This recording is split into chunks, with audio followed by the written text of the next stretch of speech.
Pues bueno, bienvenidos. Mi nombre es Joel Márquez. En el ciberespacio me conocen como Poetáfora. Poetáfora es mi etiqueta aquí en el ciberespacio.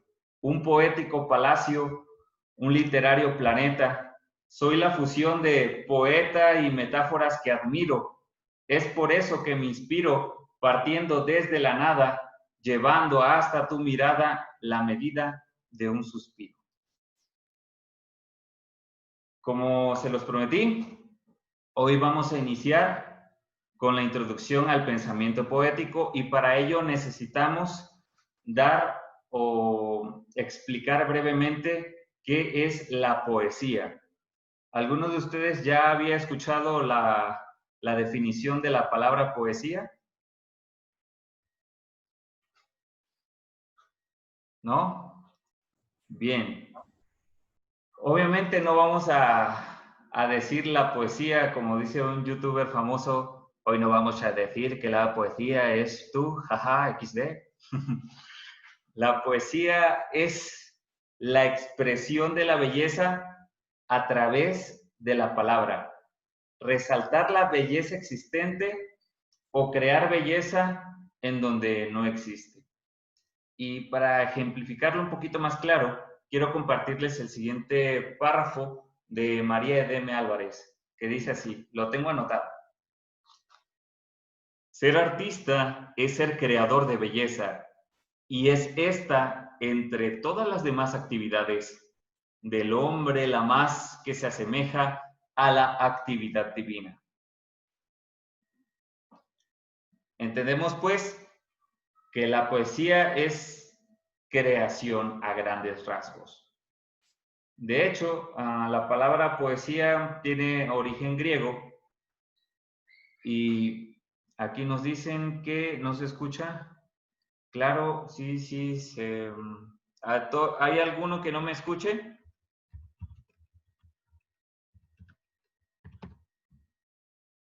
Tengo todo. Sí, sí se escucha. Correcto. Entonces decíamos que la poesía es creación porque su origen es de origen griego. Viene del verbo poieo, que significa moldear, hacer o crear. Entonces, de ese verbo se deriva la palabra poesía y se deriva la palabra poeta. Y poeta, pues, es alguien que maneja la poesía y la poesía es, como ya dijimos, la expresión de la belleza a través de la palabra. Para los que no me escuchen, por alguna razón, estoy grabando esta sesión y posteriormente, si gustan, la pueden volver a reproducir. La voy a subir a mi fanpage en Poetáfora para que no se me puedan sentir mal, ¿ok? Seguimos avanzando. Bueno, ya cubrimos el primer punto, que es la poesía y es expresar belleza por medio de las palabras. El segundo punto que quiero tocar en esta introducción es acerca del lenguaje. No sé cuántos de ustedes han escuchado algunas cosas relacionadas con el lenguaje, pero es importantísimo que nosotros tengamos en claro qué es el lenguaje y para qué sirve, básicamente. El lenguaje es nuestro sistema de comunicación. Es la manera en que nosotros podemos conectarnos con otros seres humanos. Y para su estudio es necesario que el lenguaje lo dividamos en dos partes. La primera es el lenguaje verbal y la segunda es pues el lenguaje no verbal, ¿verdad?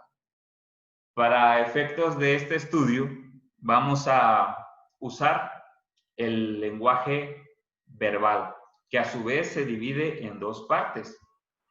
El lenguaje verbal está catalogado con lenguaje escrito, o sea, lenguaje verbal escrito y lenguaje verbal oral. Ahora la pregunta más interesante. ¿Cuál de estos dos lenguajes es el más importante? ¿Ustedes qué opinan?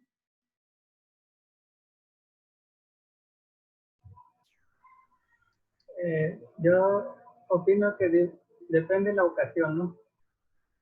Dice Porque aquí nuestro amigo Andrés que depende de la ocasión. Bueno, ¿qué más? Quiero compartirles una de las definiciones que más me ha sorprendido a mí con respecto al lenguaje escrito, lenguaje verbal escrito y lenguaje verbal oral. Dentro del campo de la poesía, ambas deben de ir de la mano. No obstante, si alguien quiere valorar más un punto que el otro, quiero compartirles el siguiente verso que fue enunciado por Alexis Díaz Pimienta, una ocasión que estaba improvisando con Robertico García en un lugar en Italia. Y dice, creo que se necesita hacer un estudio serio y denunciar el imperio que ha impuesto la letra escrita. La escritura debilita el discurso natural y hay que acabar con el mal de la tinta y del grafito, porque antes de ser escrito, todo poema fue oral. Así que podemos encontrar estas dos vertientes del lenguaje, tanto la parte escrita como la parte oral, y esa es la herramienta principal que nosotros vamos a usar para poder expresar nuestros pensamientos a través de la palabra. Muy bien. Como hemos de notar, la parte más importante de nuestro lenguaje son las palabras. Y para poder estudiarse, también las vamos a dividir en dos grandes grupos. Ustedes en la escuela posiblemente les estudiaron de otra manera, pero yo quiero compartirlos como les he estado insistiendo desde mi punto de vista, que el estudio de las palabras, el primer grupo lo vamos a ver desde el punto de vista gramatical y el segundo gran grupo desde el punto de vista de su acentuación. ¿Ok? En el primer grupo vamos a estudiar a las palabras por medio de los sinónimos, por medio de los antónimos, por medio de los homónimos y por medio de los parónimos. Pero a lo largo de este curso solamente vamos a usar dos, los sinónimos y los antónimos. Ya si ustedes quieren profundizar más, pues les deseo mucha suerte.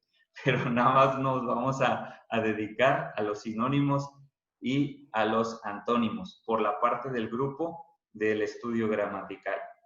Ahora, el segundo grupo, como dijimos, vamos a partir desde su acentuación, que son las agudas, las graves, las esdrújulas y las sobresdrújulas. Pero para efectos de este estudio solamente nos vamos a enfocar más en las agudas y en las graves. ¿Qué tal, Rubén? Bienvenido. Te estoy viendo, no me aparecías en pantalla. Desde Quilmes, Argentina. Gracias por estar aquí, hermano. Quiero pedirles entonces, de acuerdo a estos dos grandes grupos, si tienen alguna opinión, alguna duda, algo que quieran agregar para pasar al siguiente punto de vista. ¿Todo claro como el agua turbia? Bien. Entonces, vamos a desarrollar un poco acerca de las palabras que necesitamos, que son los sinónimos y los antónimos. Los sinónimos, pues, son palabras que tienen significados afines y que en un momento dado pueden ser intercambiables.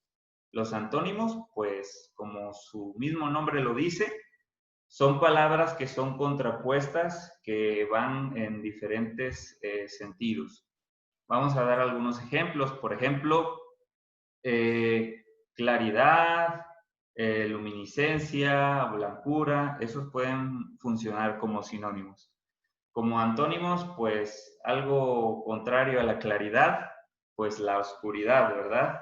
Algo contrario a la altura, pues algo que está, algo que es chaparro, ¿no? Algo que es bajo. Alto, bajo, fuerte, débil. Esos son antónimos. Y necesitamos abundar en ellos, tanto los sinónimos como los antónimos, para poder establecer nuestra primera base en nuestro pensamiento poético. Ahora, en la segunda parte, que son las agudas, las graves, las esdrújulas, nos estamos refiriendo a un grupo de acuerdo a su acentuación. ¿Ok?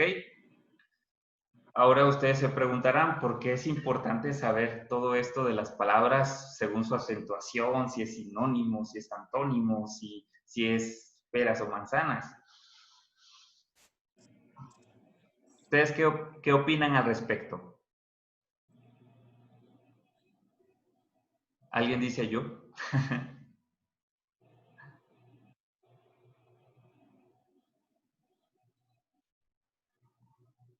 Adelante, Rubén.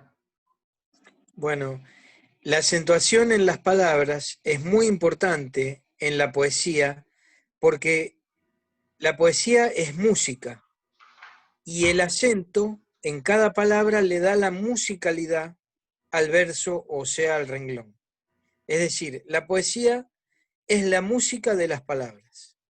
Muy bien, gracias, Rubén. Excelente. La poesía es la música de las palabras. Cuando nosotros vamos a hablar, normalmente lo hacemos en lenguaje directo, pero como poetas necesitamos usar el lenguaje figurado, el lenguaje con recursos retóricos que nos permitan embellecer nuestra habla. Cuando nosotros expresamos la poesía, necesitamos hacerlo de una manera distinta, en cierto sentido, a lo que hacemos cuando nosotros hablamos de manera directa. No es lo mismo decir, hola, ¿qué tal? ¿Cómo estás? A decir que qué bonito es el paisaje cuando tu presencia está, algo así, ¿no? Entonces, si nosotros dominamos el grupo de las palabras de acuerdo a su gramaticalidad, y en este caso los sinónimos, los antónimos, los parónimos, los homónimos, y también dominamos la parte de la acentuación, que es la aguda, grave, la esdrújula y la sobreesdrújula. Entonces, al mezclarse, nosotros vamos a poder hacer mejor uso de nuestro lenguaje. Vamos a identificar, me voy a centrar un poquito en lo que es la acentuación de las palabras, porque considero que es un estudio que hemos estado descuidando, al menos en México. En las escuelas se nos enseñan de manera muy apresurada qué es una aguda, qué es una grave, y ya cuando llegamos a la universidad o cuando nos graduamos de ella, pensamos que ya no se va a usar ese tipo de información y estamos muy, muy, muy equivocados. A partir de este momento, las agudas, las graves, las esdrújulas van a ser nuestro pan nuestro de cada día. Tenemos que ir aprendiendo un poco más acerca de ellas, porque ellas nos darán la pauta para crear nuestros poemas y darle la musicalidad adecuada. Muy bien, entremos en terreno de las agudas. ¿Qué son las palabras agudas? ¿Qué han escuchado de las palabras agudas? ¿Ya se quedaron mudos? ¿Se frizó la pantalla?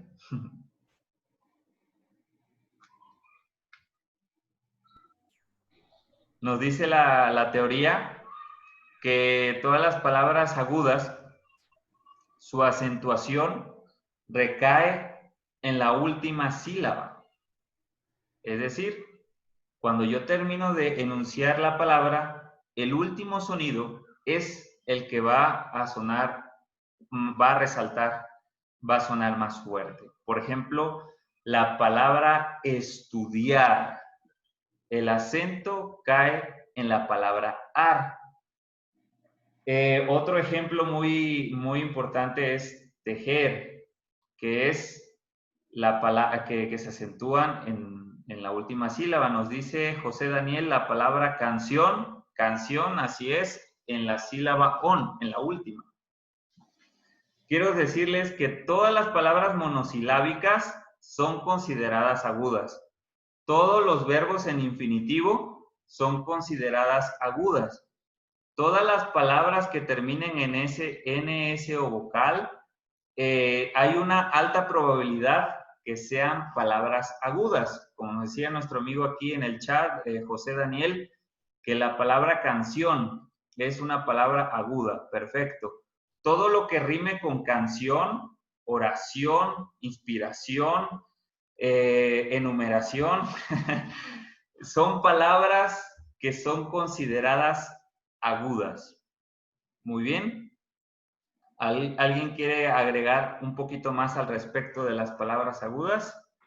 ¿O está más claro que el agua turbia?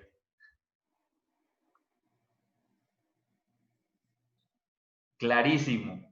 Bien, ahora pasemos a las palabras graves, que también se conocen como palabras llanas. Porque son las palabras, ahora sí, pues como su nombre lo dice, las palabras llanas son las que podemos encontrar más en nuestro vocabulario del día a día. La palabra casa, la palabra cama, la palabra puerta, ventana, cocina, todas esas palabras, aunque muchas veces, creo que es la mayoría de las veces, no tienen un acento gráfico que se pueda ver, que se pueda palpar, pero tienen un acento que es prosódico o que puede ser invisible. Yo prefiero llamarle acento invisible porque no se ve, pero sí se escucha. Entonces, ese acento es importante respetar, porque si yo no lo respeto a la hora de tomar esa palabra para rimarla con otra, si no respeto ese acento, puedo hallar una asonancia. Y finalmente, las palabras esdrújulas, que esas se acentúan en la antepenúltima sílaba y esas sí o sí llevan un acento ortográfico, un acento que se puede ver, que se puede palpar. Estas palabras ya se añadieron a nuestro vocabulario de manera tardía, por eso es que en lo personal yo casi no las uso, pero cuando se usan de manera, ¿cómo le podemos decir? De una manera especial, puede ser hasta letal, ¿no? Que a la hora de estar leyendo un párrafo poético es inspirador. Entonces, todas las palabras esdrújulas se acentúan en la antepenúltima sílaba. Por ejemplo, la misma palabra esdrújula es esdrújula. ¿Qué otra palabra puede ser esdrújula? Pueden opinar en el chat si gustan, o lo pueden hacer de manera audible. Atlántico.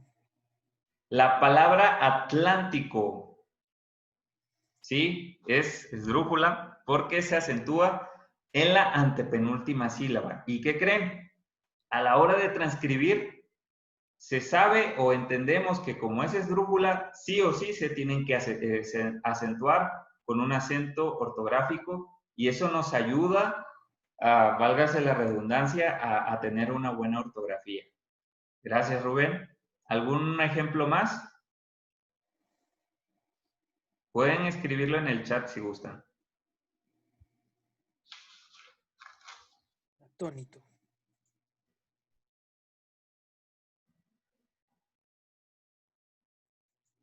Atónito. Nos dice Elmer López que la palabra atónito es esdrújula. Sí, así es, atónito, porque se acentúa en la antepenúltima sílaba. De hecho, suena raro porque todas las sílabas cuando se cuentan, se deben de contar de izquierda a derecha, ¿sí? Porque si yo la cuento de derecha a izquierda, me va a salir la cuenta de otra manera. Entonces, primera regla para contar las sílabas tiene que ser de izquierda a derecha para contar primera, segunda, tercera y cuarta. Última, penúltima, antepenúltima. ¿Correcto? Y el tercer punto a tratar es, muy bien, ya sé que es poesía, ya sé qué es el lenguaje, ya sé que la parte más importante del lenguaje son las palabras, y las palabras están en dos grupos principalmente, que son de acuerdo a su gramaticalidad, los sinónimos, los antónimos, los parónimos, los homónimos, la parte del estudio acentuado de las palabras, las agudas, las graves, las esdrújulas, las sobresdrújulas, que para efectos de esta presente y futuras clases, solamente nos vamos a concentrar en las agudas y en las graves, y en los sinónimos y en los antónimos. Muy bien. Ya teniendo esa conjunción de palabras y de conceptos, ahora la pregunta que puse como tópico para esta introducción es: ¿cómo hago mi poema? ¿Cómo me arranco? ¿Cómo inicio? O sea, yo he entendido, me han comentado muchos, Joel, lo que pasa es que a mí me han dicho que para hacer un poema tiene que salir desde el corazón, y ya lo que yo siento, eso voy a escribir. Quizás en primera instancia pueda funcionar, pero quiero leerles lo siguiente, algo que a mí me ha marcado mucho desde que inicié al estudio de la poesía. Se los voy a leer textualmente. Dice así: lo primero que el escritor necesita al redactar cualquier artículo es asir el pensamiento central. Este es el fundamento, la espina dorsal que sostendrá a las palabras. Todo lo demás es complemento. Por más bellas que sean las expresiones, si no existe nada por dentro, es solo una colección de palabras vacías. Así que cuando nosotros vamos a decir o a escribir un poema, lo primero que necesitamos tener es lo que yo quiero decir. Entonces, ya teniendo lo que yo quiero decir, teniendo el conocimiento de los sinónimos, de los antónimos, de los parónimos, de los homónimos, de las agudas, de las graves, de las esdrújulas, de las sobresdrújulas, al combinarse, entonces yo podré escoger de una manera categórica cómo lo quiero decir. Y para ello sabemos que la poesía hay dos vertientes muy importantes, que es la prosa y la versificación. La prosa es la poesía así como viene, lineal. No piensas qué va a rimar con qué va a rimar, no piensas si va a tener 8 sílabas, 11 sílabas la frase. Simplemente te enfocas a escribir tal y como lo estás pensando, siempre y cuando nosotros escojamos las palabras adecuadas. El otro punto, que es la versificación, allí hay un menú, un abanico amplio de diversas estrofas poéticas.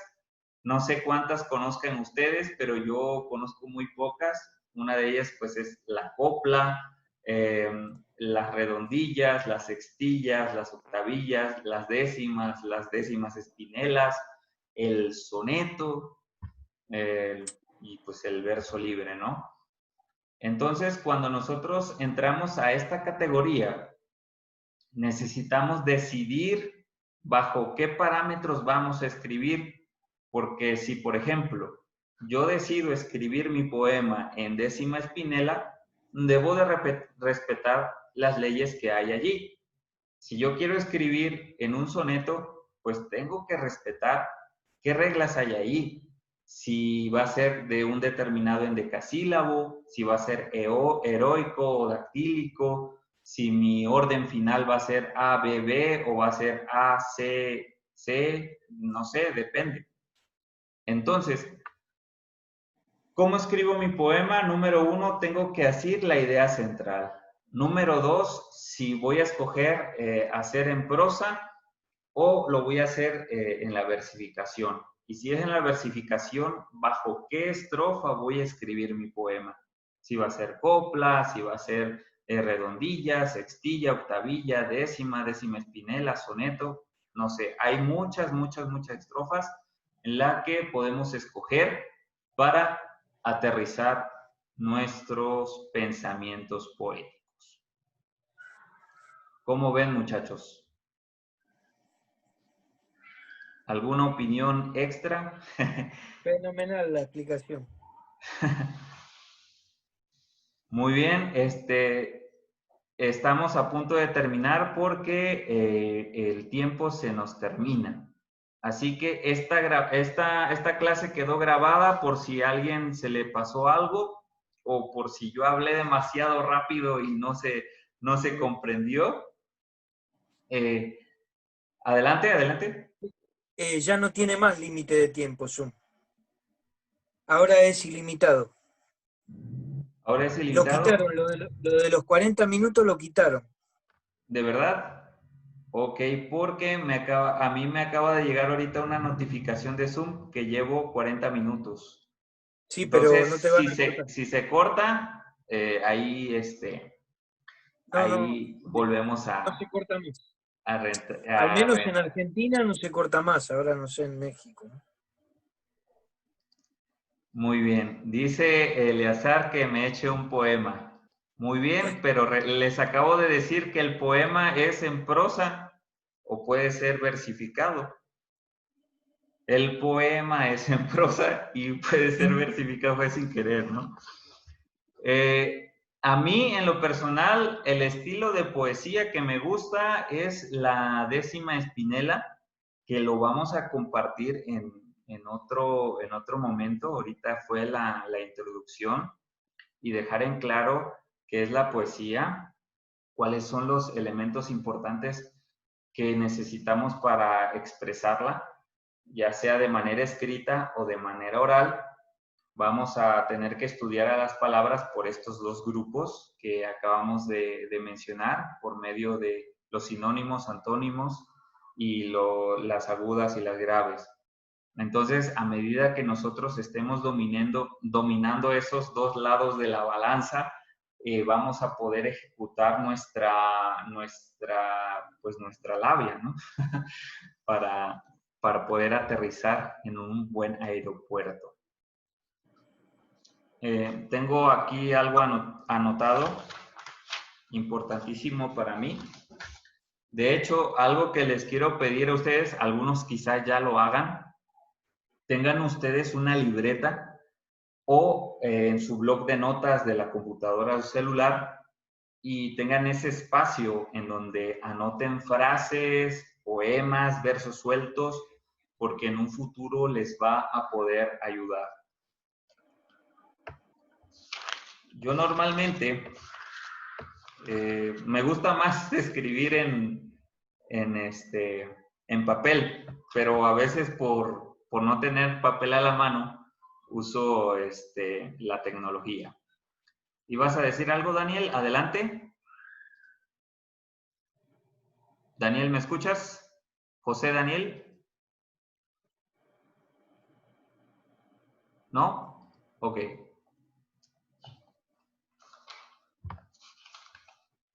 Les voy adelantando. En la próxima clase vamos a ver las figuras retóricas. Y las principales, las cuales un servidor usa, son la descripción, la enumeración, la comparación, la antítesis, la paradoja, perifrasis, la ironía, el apóstrofe, la prosopopeya, la hipérbole, la reticencia y sobre todo la metáfora. Son los recursos literarios que más he encontrado en mis propias composiciones y que con base a ello ustedes también puedan no solo quedarse con ellas, sino investigar las demás figuras retóricas, porque ni las he contado, pero sé que son más de 20, la verdad. Bien, ¿alguien quiere agregar algo, muchachos? Hace rato vi que levantó la mano José Daniel por aquí por el chat. ¿Todo claro? Agradecer. Ok. Bueno, muchachos, pues como les decía, esta clase va a quedar grabada por si hay algo que que haya dicho demasiado rápido y yo me despido como lo hizo el poeta Juan Antonio con estos 4 versos octosilábicos que dijo: y con esta sencillez con que supieron vestirme, sé quedarme y despedirme, las 2 cosas a la vez. Nos vemos hasta la próxima transmisión y muchas gracias por estar aquí. Estaré mejorando para otorgarles lo mejor de mí a través del pensamiento poético. Muchas gracias.